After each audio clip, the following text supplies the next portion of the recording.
मैं शैलेंद्र ग्रहरी आप लोग का स्वागत करता हूं आपके अपने YouTube channel smart study by शैलेंसर में।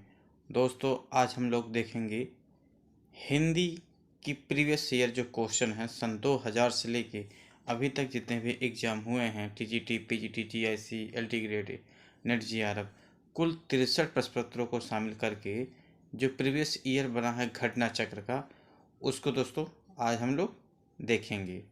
तो दोस्तों, और ये बहुत ही अच्छा कलेक्शन है घटना चक्र का, और इसको बिना प्रीवियस ईयर किए आप एग्ज़ाम में अगर जाते हैं तो आपके लिए बहुत ही हानिकारक हो जाएगा। इसलिए आपको प्रीवियस ईयर किसी भी एग्ज़ाम को देने से पहले देख लेना चाहिए। तो आज हम स्टार्ट करते हैं हिंदी साहित्य का इतिहास। हिंदी साहित्य का इतिहास, जिसमें पहला क्वेश्चन है दोस्तों, हिंदी साहित्य के इतिहास लेखन की परंपरा का सूत्रपात किसने किया था? तो कौन किए थे दोस्तों? ये किए हैं आपके गारसादा तासी जी। अब दोस्तों, इसमें हम इनका डिटेल देख लेते हैं। हिंदी साहित्य के इतिहास लेखन के परंपरा का सूत्रपात गारसादा तासी ने किया। कौन किए? गारसादा तासी ने किए। और इन्होंने फ्रेंच भाषा में, किस भाषा में? फ्रेंच भाषा में इस्तवाल लादा लिटरेचर ए हिंदुस्तानी नामक ग्रंथ लिखा। इसमें हिंदी और उर्दू के अनेक कवियों का विवरण वर्ण क्रमानुसार दिया गया।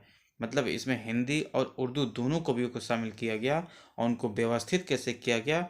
वर्ण क्रमानुसार, यानी कि जिसका वर्ण के हिसाब से पहला आएगा उसको पहले, उसके बाद में, ऐसे करके इसका प्रथम भाग 1839 में और द्वितीय भाग 1847 में प्रकाशित किया गया दोस्तों।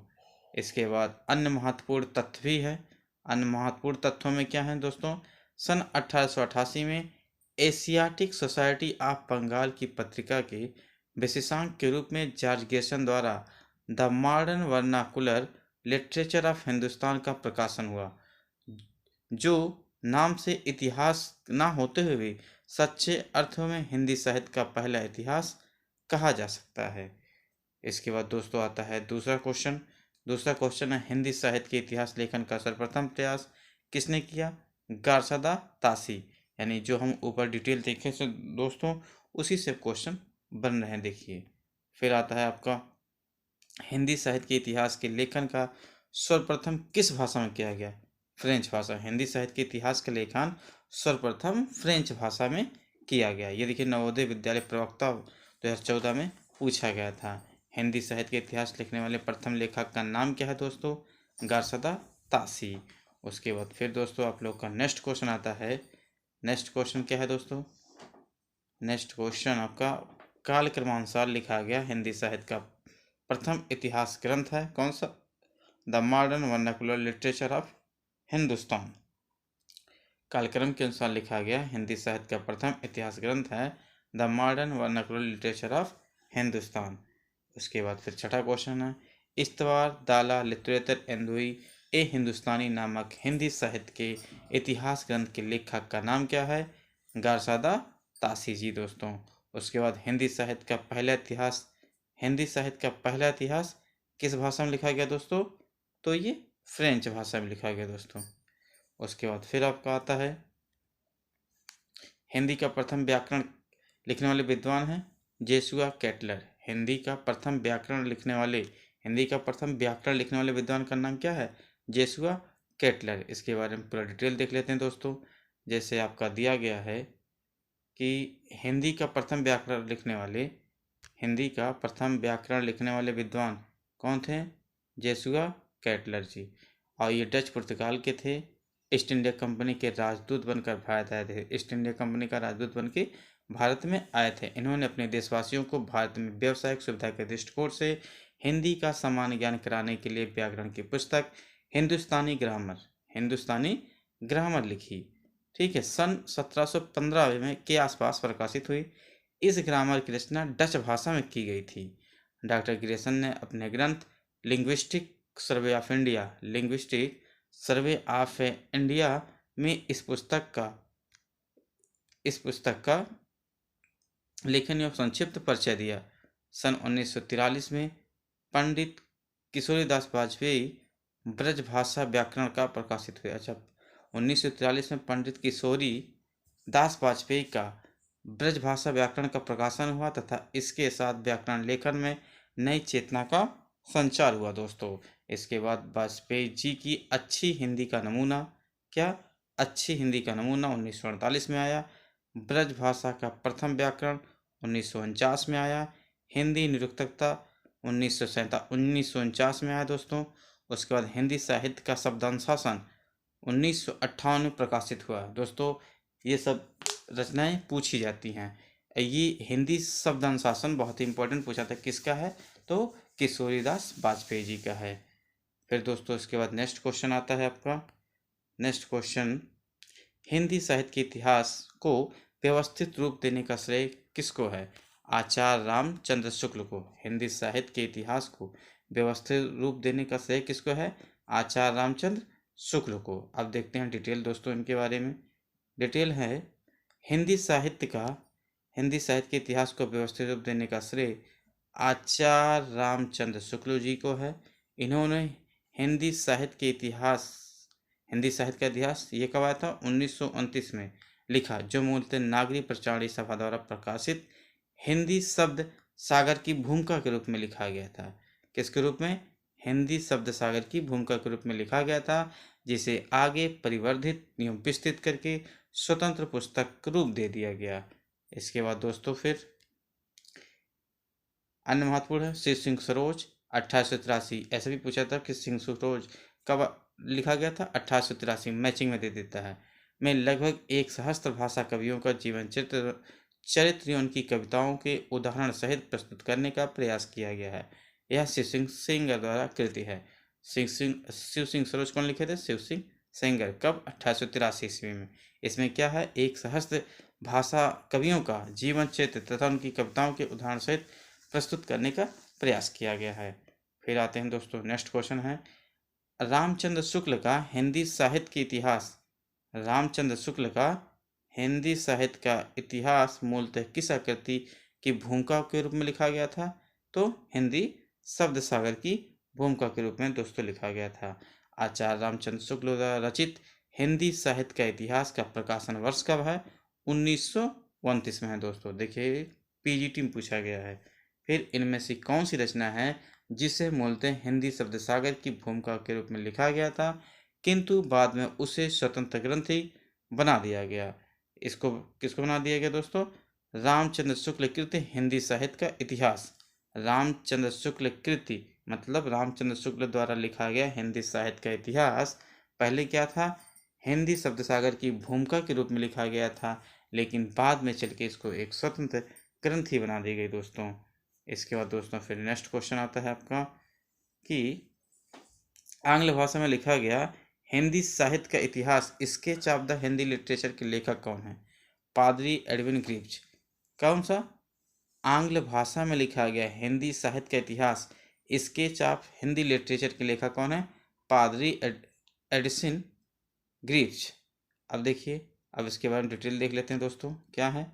आंग्ल भाषा में, ठीक है, लिखा गया हिंदी साहित्य का इतिहास कौन? स्केच ऑफ लिटरेचर के लेखक पादरी एडिसन ग्रीव्स। पादरी FE के द्वारा लिखित हिंदी साहित्य का इतिहास ए हिस्ट्री ऑफ हिंदी लिटरेचर नाम से प्रकाशित हुआ।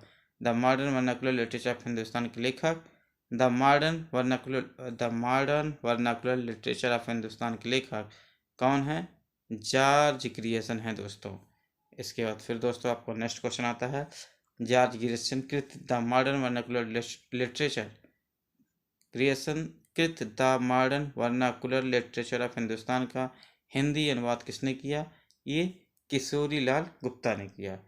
ठीक है दोस्तों, फिर आते हैं डिटेल देखते हैं।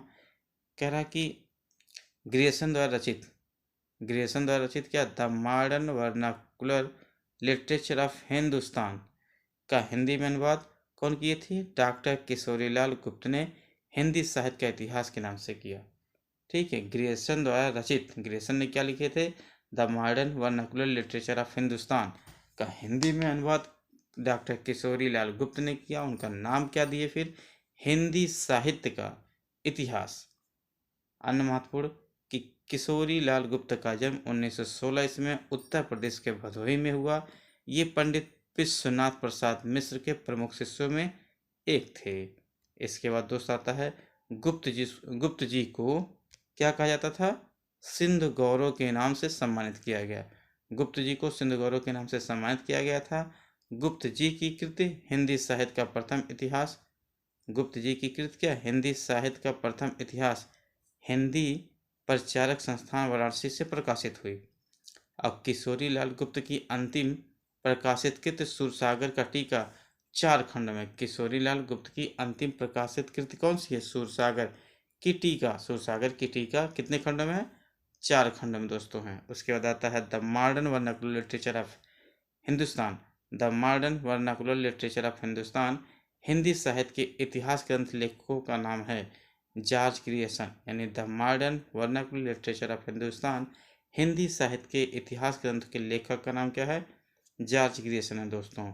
The modern vernacular literature of Hindustan के लेखक जॉर्ज ग्रियर्सन। इसी को देखिए क्वेश्चन घुमा घुमा के कितनी बार पूछ रहा है, बहुत इंपॉर्टेंट होता है दोस्तों।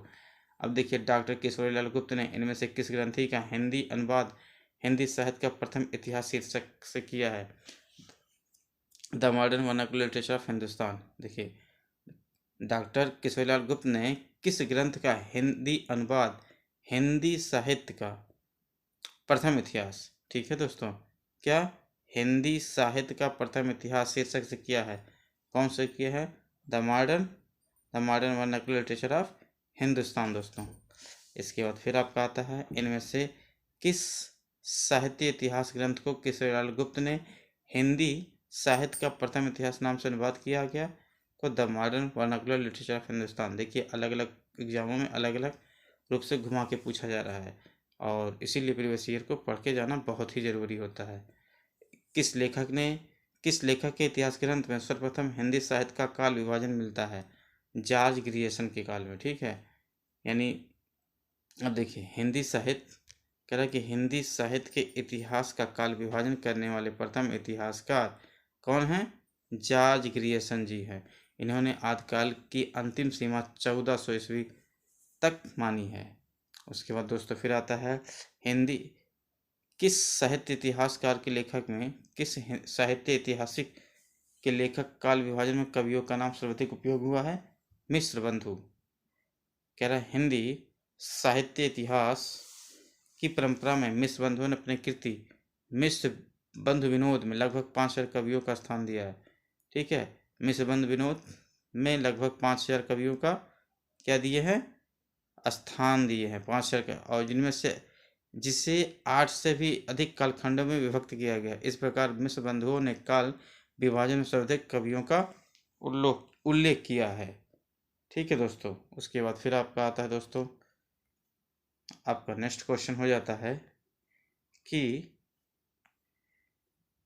मिश्र बंधु विनोद नामक हिंदी साहित्य के इतिहास लेखककार के नाम क्या है?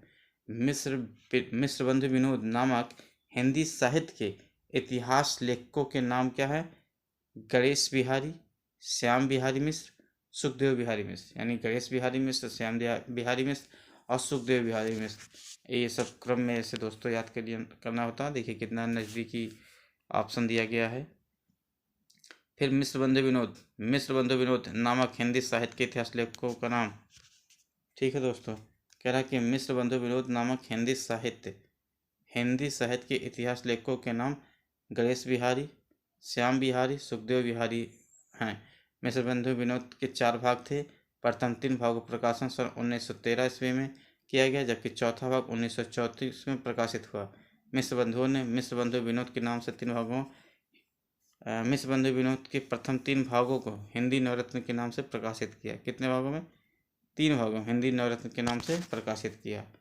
फिर दोस्तों आपका क्वेश्चन आता है मिश्र बंधु विनोद का चौथा भाग कब प्रकाशित हुआ था? 1934 में। बहुत पूछा जाता है मिश्र बंधु विनोद का चौथा भाग कब प्रकाशित हुआ दोस्तों? 1934 में। मिश्र बंधु विनोद कितने भागों में प्रकाशित हुआ? 4 भागों में, ठीक है। 4 भागों में। देखिए यहाँ दिया गया था कि प्रथम 3 भागों का प्रकाशन 1913 में किया गया, जबकि चौथा भाग कब आया था? 1934 में। प्रथम 3 भाग 1913 में और जबकि चौथा 1934 में दोस्तों। फिर दोस्तों आते हैं फिर यहाँ मिश्र बंधु विनोद कितने भागों का प्रकाशन? 4 भागों में, ठीक। मिस्र बंधुओं के परिवर्तन काल की समय सीमा निर्धारित किया था कितना? मिस्र बंधुओं ने परिवर्तन काल की समय सीमा निर्धारित की है कितना? 1890 से 1890 से विक्रम संवत से 1925 विक्रम संवत। दोस्तों देखते हैं फिर मिस्र बंधुओं ने कह रहा कि मिस्र बंधुओं ने काल विभाजन का प्रयास किया जो इस प्रकार है। नंबर 1, प्रारंभिक काल मिस्र बंधुओं ने कब बताए थे? 700 से लेकर 1400 विक्रम संवत तक, और माध्यमिक काल 1445 से लेके 1680 तक विक्रम संवत तक, ठीक, विक्रम तक। अलंकृत काल 1681 से लेके 1889 तक। परिवर्तन काल 1890 से 1925 विक्रम तक। वर्तमान काल 1926 तक अभी तक तो चल ही रहा है दोस्तों। उसके बाद फिर आप लोग का नेक्स्ट क्वेश्चन आता है कि आचार्य रामचंद्र शुक्ल ने प्रथम उत्थान का समय कब से कब तक निर्धारित किया गया? 1868 में। आचार्य रामचंद्र शुक्ल, फिर दोस्तों देखो, आचार्य रामचंद्र शुक्ल ने प्रथम उत्थान का समय जो था ये 1868 से 1893 संवत यानी कि 1925 से 1950, ठीक है। ये 1868 से 1893 ईस्वी था। अगर संवत में देखेंगे तो 1925 से 1950 तक, तथा द्वितीय उत्थान का समय 1893 से 1918 ये क्या था? ईस्वी था। लेकिन संवत में देखेंगे तो 1950 से 1975 तक किया। भारतेंद्र हरिश्चंद्र का प्रभाव भाषा और साहित्य दोनों पर बड़ा गहरा पड़ा। उन्होंने जिस प्रकार हिंदी गद्य को परिमार्जित करके उसे बहुत ही सरल, मधुर एवं स्वच्छ रूप दिया, उसी प्रकार हिंदी साहित्य में भी एक नए मार्ग पर लाकर खड़ा कर दिया। उनके कह रहा कि हाँ, उनकी भाषा संस्कार की महत्ता को सब लोगों ने मुक्त कंठ से स्वीकार किया और वे वर्तमान हिंदी गद्य के प्रवर्तक माने गए। ठीक है दोस्तों, फिर आता है नेक्स्ट क्वेश्चन। आचार्य रामचंद्र शुक्ल ने हिंदी साहित्य के इतिहास के आधुनिक गद्य साहित्य परंपरा का परिवर्तन के अंतर्गत प्रथम उत्थान की कालावधि निर्धारित की है। कौन सी की है दोस्तों? 1925 से 1950 तक। आचार्य रामचंद्र शुक्ल ने द्वितीय उत्थान का समय कब से कब माना है? ये माने हैं 1893 से 1918 तक दोस्तों। फिर आता है दोस्तों, नागरी प्रचारणी सभा की स्थापना कब हुई थी? 1893 ईस्वी में। देखिए दोस्तों, कह रहा कि काशी नागरी प्रचारणी सभा की स्थापना 1893 ईस्वी में श्याम सुंदर दास, कौन? श्याम सुंदर दास ने की थी। नागरी प्रचारणी सभा हिंदी भाषा में साहित्य तथा देवनागरी लिपि की उन्नति एवं प्रचार एवं प्रसार करने वाली अग्रणी संस्था है। हिंदी साहित्य के नियमन, नियंत्रण और संचालन में इस सभा का महत्वपूर्ण स्थान है। यहाँ से हिंदी सप्तसागर का प्रकाशन किया गया। इस शब्दकोश के लेखक कौन थे?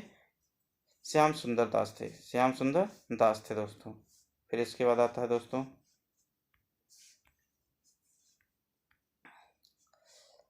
वेल्जली ने जॉन गिलक्राइस्ट की अध्यक्षता में ओरिएंटल सेमिनरी की स्थापना के बाद में यही संस्था फोर्ट विलियम कॉलेज के रूप में परिवर्तित हुई। फोर्ट विलियम कॉलेज की स्थापना टीपू सुल्तान पर ब्रिटेन के निर्णायक विजय की स्मृति में 10 जुलाई 1800 ईस्वी के मार्कस ऑफ द वेल्जली ने की थी। गिलक्राइस्ट उसके हिंदुस्तानी विभाग के अध्यक्ष नियुक्त किए गए और उन्होंने हिंदी के शिक्षण के लिए 2 भाषा पंडितों किसको? लल्लूलाल और सदल मिश्र की नियुक्ति की। किसको? लल्लूलाल और सदल मिश्र की नियुक्ति की है। अब फिर देखिए, हाँ, फोर्ट विलियम कॉलेज की स्थापना कब हुई थी? ये 1800 ईस्वी में हुई थी। फोर्ट विलियम कॉलेज की स्थापना कब हुई थी? 1800 ईस्वी में हुई थी दोस्तों। फिर इसके बाद आता है next question, fort William college की स्थापना कब हुई? यहाँ भी सन 1800 ईस्वी में। फिर कलकत्ता में स्थापित फोर्ट विलियम कॉलेज के संस्थापक कौन थे? John Gilchrist. संस्थापक कौन थे? पहले देखिए, फोर्ट विलियम कॉलेज की स्थापना कब हुई? सन 1800 ईस्वी में। 1800 ईस्वी में। उसके बाद फोर्ट विलियम कॉलेज के संस्थापक कौन थे? जॉन गिलक्राइस्ट थे। और कहाँ पर स्थापना हुई? कलकत्ता में हुई दोस्तों। इसके बाद सदल मिश्र की भाषा की विशेषता क्या थी? पूर्वीपन। सदल मिश्र की भाषा की विशेषता क्या थी? पूर्वीपन। अब देखिए सदल मिश्र के बारे में। सदल मिश्र बिहार प्रांत के शाहाबाद जिले के ध्रुव गांव के रहने वाले शाक देवी ब्राह्मण थे। इनके पिता का नाम नंदमणि मिश्र था। यह कलकत्ता फोर्ट विलियम कॉलेज के हिंदुस्तानी विभाग के अध्यापक थे। सदल मिश्र की प्रारंभिक खड़ी बोली गद्य लेखों में विशेष महत्व है। इस शब्द संगठन और उनका वाक्य विन्यास दोनों ही ब्रजभाषा, पूर्वीपन और बांग्ला, इन तीनों के प्रभाव स्पष्ट लक्षित होते हैं। फिर दोस्तों आपका नया क्वेश्चन आता है। नया क्वेश्चन है, क्या है? आधुनिक काल में जिस भाषा को, क्या आधुनिक काल में जिस भाषा में हिंदी गद्य लिखा जा रहा है वह खड़ी बोली गद्य ही है। फिर आचार्य रामचंद्र शुक्ल ने खड़ी बोली गद्य का आरंभ अकबर के दरबारी कविगंग द्वारा लिखित चंद छंद वर्णन की महिमा माना जाता है। अब ऐसे क्वेश्चन पूछा जा सकता है कि चंद छंद वर्णन की महिमा के लेखक कौन है? कविगंग। अब कविगंग किसके दरबार में रहते थे? अकबर के दरबार में रहते थे। ठीक है। अब सदल मिश्र हिंदी के पहले गद्यकार हैं। सदल मिश्र की दो गद्य कृतियां हैं। एक है नासोकेतोपाख्यान, जिसे चंद्रावती भी कहते हैं। एक होता है रामचरित। ठीक है। और फिर आता है आचार्य रामचंद्र शुक्ल के अनुसार सदल मिश्र ने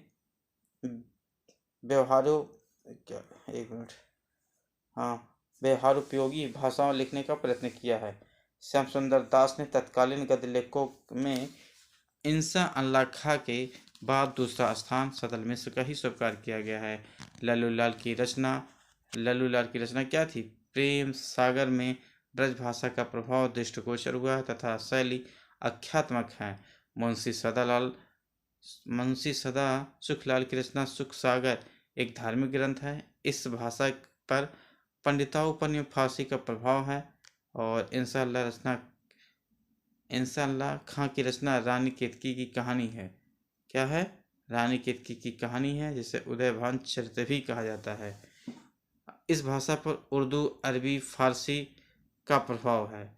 फिर होता है दोस्तों फोर्ट विलियम कॉलेज में जॉन गिलक्राइस्ट हिंदी उर्दू के अध्यापक थे। इन्होंने आगरा के लल्लू लाल आरा के सदल मिश्र को भाषा मुंशी के रूप में नियुक्त किया। ठीक है। आगरा के लल्लू लाल और आरा के सदल मिश्र को किसको भाषा मुंशी के रूप में नियुक्त किए। उसके बाद फिर सदल मिश्र की अंतिम कृतियाँ कौन सी दोस्तों? फुलहन के बिछौने और सोनम के थंब, 14 चुहदिस, ठीक, बरतते थे बजने लगा कांदती आदि। फिर दोस्तों उसके बाद क्या आता है? लल्लू जी का सर्वाधिक प्रसिद्ध ग्रंथ कौन सा है? प्रेम सागर। लल्लू लाल का सर्वप्रथम प्रसिद्ध ग्रंथ कौन सा है? प्रेम सागर। दोस्तों प्रेम सागर की प्रमुख रचना क्या है? लल्लू लाल। प्रेम सागर की प्रमुख रचना क्या है? लल्लू लाल।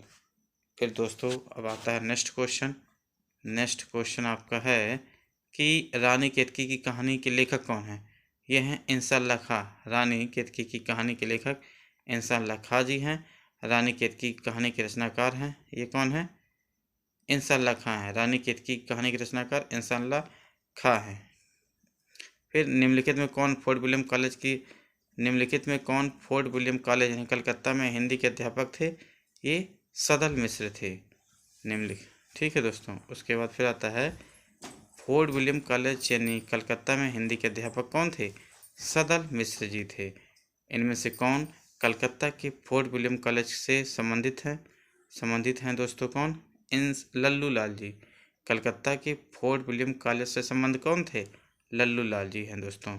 इसके बाद आपका नेक्स्ट क्वेश्चन है नासिकेतोपाख्यान के लेखक कौन है दोस्तों? सदल मिश्र। नासिकेतोपाख्यान के लेखक कौन है? सदल मिश्र हैं दोस्तों। उसके बाद फिर आपका क्वेश्चन आता है कि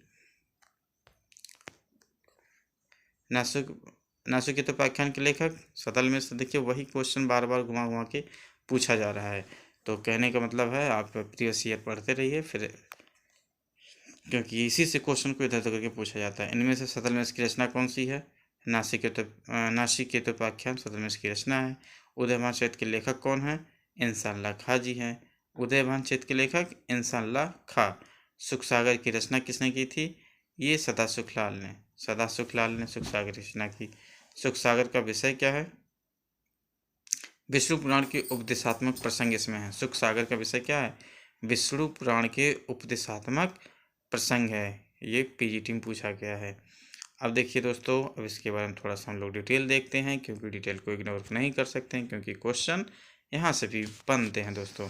डॉक्टर नागेंद्र ने अपनी पुस्तक, देखिए डॉक्टर नागेंद्र ने अपनी पुस्तक हिंदी साहित्य का इतिहास में लिखते हैं कि मुंशी सदासुखलाल नियाज नहीं, जिनके नाम से सुखसागर शीर्षक ग्रंथ का उल्लेख प्रायः सभी इतिहास पुस्तकों में किया गया है। सुखसागर शीर्षक किसी ग्रंथ में रचित नहीं है, अपितु सुखसागर इनका उपनाम था। विष्णु पुराण तथा भागवत का मुंशी जी ने पद्य अनुवाद किया। इनकी अन्य दो गद्य रचनाएं अवश्य प्राप्त हैं। सुरसरा निर्णय कौन कौन सी हैं दोस्तों? सुरसरा कौन कौन सी है दोस्तों? सुरसरा निर्णय, और ये चूँकि निबंधात्मक हैं, और सज्जन दुर्जन का विवेचन है। वर्तिका है, कौन सी है? वर्तिका, जो कि बाबा द्रुपद का भाष्य, बाबा दयालुदास एवं ध्रुपदों का भाष्य दोस्तों। उसके बाद नेक्स्ट आता है दोस्तों, भाषा योग वशिष्ठ के लेखक कौन है? राम प्रसाद निरंजनी। भाषा योग वशिष्ठ के लेखक कौन है? राम प्रसाद निरंजनी। दोस्तों इसके बारे में देखते हैं इंपॉर्टेंट टॉपिक। भाषा योग वशिष्ठ के लेखक राम प्रसाद निरंजनी हैं। यह ग्रंथ 1768 में लिखा गया। इसे रामचंद्र शुक्ल ने खड़ी बोली में लिखा गया। इसे रामचंद्र शुक्ल ने खड़ी बोली में लिखा गया बहुत साफ सुथरा ग्रंथ बताया। किसे? भाषा योग वशिष्ठ के लेखक राम प्रसाद निरंजनी है। यह ग्रंथ संवत 1768 में लिखा गया। रामचंद्र शुक्ल ने इसे खड़ी बोली में लिखा गया बहुत ही साफ सुथरा ग्रंथ बताया। अब तक पाई गई पुस्तकों में भाषा योग वशिष्ठ सबसे पुरानी है, जिसे गद्य अपने परिष्कृत रूप में दिखाई पड़ती है। उसके बाद इसे रामचंद्र शुक्ल ने खड़ी बोली का प्रथम ग्रंथ माना है। इसकी भाषा गुरुमुखी लिपि से मिलती जुलती है दोस्तों। फिर दोस्तों इसके बाद नेक्स्ट क्वेश्चन आता है, योग वशिष्ठ के प्रवर्तक कौन है? राम प्रसाद निरंजनी जी हैं। खड़ी बोली की पहली रचना कौन सा है? नासिकेतोपाख्यान है। खड़ी बोली की पहली रचना नासिकेतोपाख्यान है। हिंदी केंद्रीय हिंदी निदेशालय ने अपनी वेबसाइट पर हिंदी का उद्भव शीर्षक के अंतर्गत खड़ी बोली की गद्य की पहली पुस्तक 1623 ईस्वी में जटमल कृत गोरा बादल की कथा का उल्लेख किया गया है। केंद्रीय हिंदी निदेशालय के अनुसार आधुनिक प्रथम गद्यकारों में सदल मिश्र व लल्लू लाल दोनों शामिल थे, जो फोर्ट विलियम कॉलेज में एक साथ गए। वहाँ सदल मिश्र ने 1803 में, कब? 1803 में 1803 में नासिकेतोपाख्यान की रचना की, तथा 1805 इसमें लल्लू लाल ने प्रणीत प्रेम सागर श्रीमद् भागवत पुराण दशम स्कंद की खड़ी बोली गद्य रूपांतर का प्रकाशन किया। अतः आधुनिक गद्यकारों में नासिकेतोपाख्यान खड़ी बोली की पहली रचना है। उत्तर प्रदेश शिक्षा सुधार बोर्ड ने अपनी प्रारंभिक पुस्तक को ये माना था, परंतु बी को सही माना। ठीक है। इसके बाद दोस्तों फिर आता है आपका नेक्स्ट क्वेश्चन। नेक्स्ट क्वेश्चन है आपका कि खड़ी बोली में जो खड़ी शब्द है उसका सर्वप्रथम प्रयोग किसने किया? ये किए थे सदल मिश्र ने। कौन? सदल मिश्र।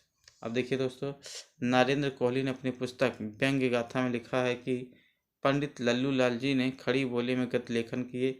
फोर्ट विलियम कॉलेज में खड़ी बोली का नामांकन हुआ। खड़ी बोली के नामांकन का श्रेय गिलक्रिस्ट एवं सदल मिश्र को दिया जाता है। 1803 ईस्वी में खड़ी बोली का प्रयोग भाषा के रूप में पहली बार हुआ था, 1803 में। ठीक है दोस्तों। उसके बाद दोस्तों आता है नेक्स्ट क्वेश्चन, खड़ी बोली का पहले प्रयोग किसके द्वारा किया गया? खड़ी बोली का पहले प्रयोग जॉन गिलक्रिस्ट ने किया। ठीक है। उसके बाद फिर आता है दोस्तों, आधुनिक हिंदी साहित्य के इतिहास में राजद्वय के नाम से विख्यात दो रचनाकार कौन से हैं? सी राजा लक्ष्मण सिंह और राजा शिव प्रसाद सितारे हिंद। राजा लक्ष्मण सिंह और राजा शिव प्रसाद सितारे हिंद। फिर दोस्तों अगला क्वेश्चन है, पारसी पढ़े लिखे लोगों ने जन भाषा को पारसी शब्दों में बेओझिल कर दिया, इस खेमे में नेतृत्व कर रहे राजा शिव प्रसाद सितारे हिंद। इसकी प्रतिक्रिया कुछ लोगों ने भाषा में संस्कृत शब्दों की भरमार कर दी। इस वर्ग के नेता थे राजा लक्ष्मण सिंह। राजा द्वय की प्रधानता भारत के उदयकाल तक चलती रही। हिंदी के प्रथम गद्यकार कौन है? लल्लू लाल। हिंदी के प्रथम गद्यकार कौन है? लल्लू लाल है। ठीक है दोस्तों, उसके बाद आपका नेक्स्ट टॉपिक आती है हिंदी साहित्य की प्रमुख प्रवृत्तियाँ। अब इसको देखेंगे हम लोग दोस्तों कल। अगर आप दोस्तों, अब ये जो सीरीज चलेगी मेरी प्रीवियस ईयर की, इसको आप कंप्लीट देखने के बाद, जब ये पूरा कंप्लीट हो जाएगा उसके बाद हम कराएंगे प्रैक्टिस सेट। और ये दोनों अगर आप कर लेते हैं, चाहे बीपीएससी हो चाहे यूपी टीजीटी पीजीटी का जो एग्ज़ाम होने वाला है, अगर आप हिंदी सब्जेक्ट से हैं तो आपके लिए रामबाण साबित होगा दोस्तों। अब बिना प्रीवियस ईयर किए आप जाएंगे तो फिर प्रॉब्लम हो सकती है, इसलिए इसको देखना ज़रूरी है दोस्तों। अगर आप मेरे चैनल पे नए हैं तो आप प्लीज़ सब्सक्राइब माय चैनल। धन्यवाद।